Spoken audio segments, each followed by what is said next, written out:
একটি ছোট গ্রামে থাকত রাহাত নামের একটি ছেলে। রাহাত খুবই চঞ্চল ছিল, তবে তার একটা খারাপ অভ্যাস ছিল। মাঝে মাঝে মিথ্যে বলত। রাহাত মাঠে গরু চড়াতে গেল। হঠাৎ সে মজা করার জন্য চিৎকার করতে লাগল, বাঘ, বাঘ, বাঁচাও, বাঘ এসেছে। গ্রামের লোকজন দৌড়ে এলো, কিন্তু এসে দেখে কোনো বাঘই নেই। রাহাত হেসে বলল, হা হা হা, আমি শুধু মজা করেছি। লোকেরা রাগ করে ফিরে গেল। পরের দিন সত্যি সত্যি বনে থেকে একটি বাঘ চলে এলো।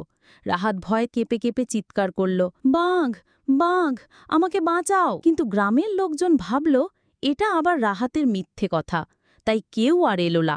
বাঘ তার গরুগুলো নিয়ে গেল। সেদিন রাহাত কান্না করতে করতে বুঝল, যদি সব সময় মিথ্যে বলা হয় তবে সত্য কথা বললেও কেউ বিশ্বাস। এই রকম মজার মজার গল্প পেতে আমাদের চ্যানেলটিকে সাবস্ক্রাইব করে আমাদের সাথেই থাকুন। ধন্যবাদ।